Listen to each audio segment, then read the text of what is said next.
Madame, monsieur, bonjour, soyez les bienvenus sur le plateau de TVR Soir en ce mercredi 23 juin. Et nous avons le plaisir d'avoir comme invitée Christine Reina. Bonsoir madame. Bonsoir. Vous êtes la fondatrice et la présidente d'une association qui s'appelle Zebrix Rennes, qui veut rassembler les gens à haut potentiel, comme on dit. Mais pourquoi ça s'appelle Zebrix avec un X? Enfin avec un Y aussi. Avec un Y aussi, Zebrix. Donc Zebrix, c'est le terme, zèbre est le terme employé de façon un peu affectueuse pour désigner les surdoués, pour justement sortir de cette connotation de surdoué haut potentiel qui peut gêner certains. Donc c'est le terme qui fédère un petit peu, enfin il est clivant, mais il fédère un peu les gens qui ont envie de se reconnaître. Et pourquoi le zèbre?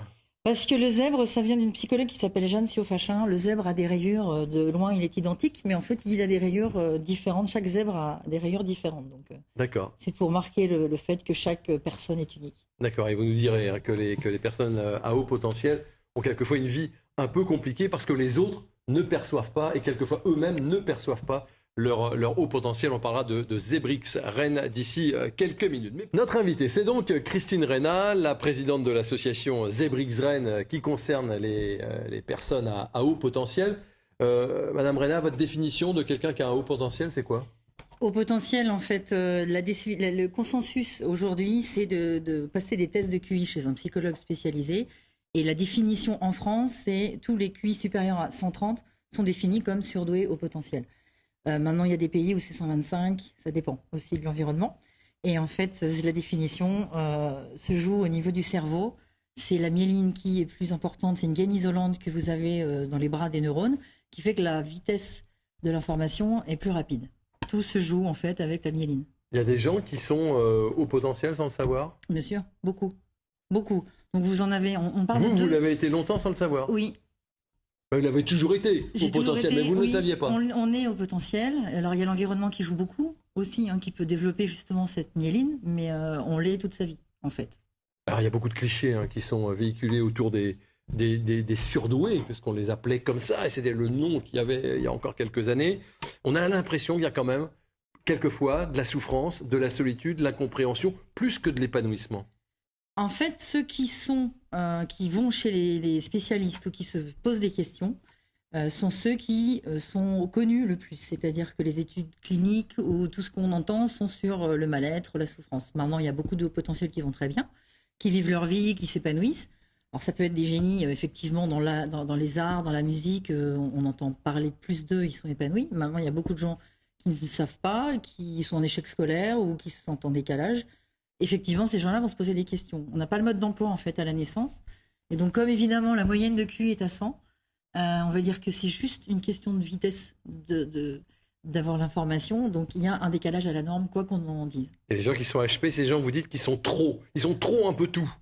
Trop sensible. C'est ce décalage, justement, qui est ressenti. C'est qu'il y a une espèce de vitesse de tu es trop curieux, tu es trop sensible, tu es trop ceci. Donc voilà, tout le monde ne vit pas les choses de la même façon, mais il y a quand même Alors, il y en a qui se protègent pour ne pas entendre ces réflexions. Ils sont un peu en retrait émotionnel, donc ils passent un petit peu plus aussi à travers les mailles du filet. Mais ceux qui sont dans le ressenti émotionnel ou les idées très rapides ou la curiosité peuvent être stigmatisés. On entend souvent parler des enfants à l'école qui ne sont pas détectés assez vite et qui ont l'air de s'ennuyer en classe, qui sont quelquefois même en échec scolaire. On parle moins des adultes, des gens qui après dans leur vie connaissent des difficultés, voire des incompréhensions. Dans le couple, par exemple, ça peut gêner. Bien sûr. En fait, les enfants, c'est les études qui ont été faites depuis 150 ans.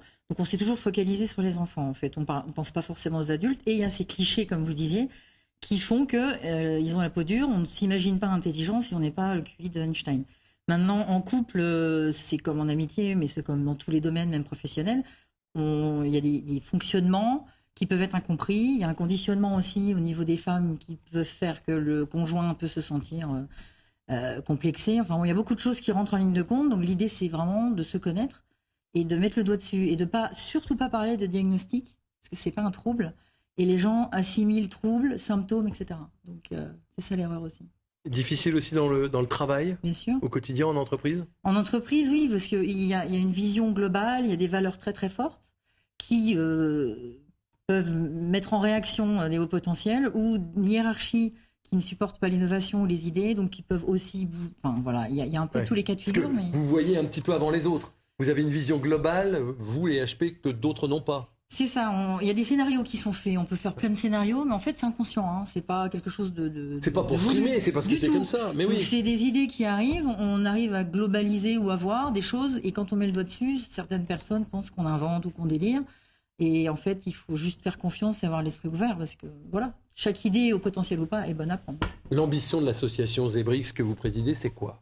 L'ambition, c'est de permettre aux personnes, au potentiel ou qui se questionnent, il n'y a pas de test obligatoire à montrer, de trouver un moment pour échanger, pour avoir des réponses à ces questions, pour se dire que finalement c'est un fonctionnement qui, même s'il peut paraître anormal par rapport à une norme, non, finalement c'est leur fonctionnement et qu'il y a plein d'autres gens qui fonctionnent comme ça. C'est pas une maladie, c'est juste voilà des traits parce que les gens se sentent isolés, se sentent pas, n'ont pas de possibilité de libérer leur parole. C'est plus facile au sein de cette association. Ça dépend de l'environnement, oui. Alors il y a aussi ce côté isolement dont vous parlez. On peut se sentir seul avec d'autres personnes. C'est assez étonnant.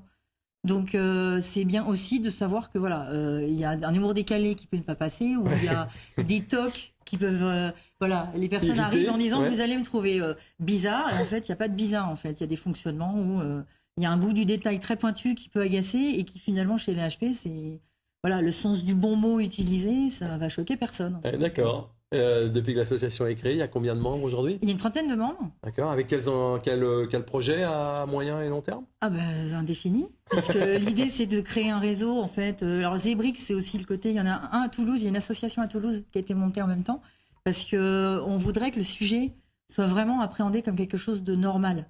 Voilà. Donc l'idée c'est des lieux d'échange. On a fait des pique-niques, des ateliers, on fait des webinaires. On va faire plein d'activités oui. Et on vous contacte où? C'est par mail. D'accord. zebrixren@gmail.com. D'accord. Merci beaucoup. Merci. Christine Renin d'être venue répondre à nos questions. Merci à tous d'être fidèles à TVR. Merci de nous avoir suivis. Je vous dis à demain pour une version un peu plus courte de TVR Soir parce que présentation des équipes du Tour de France oblige. Bonne soirée.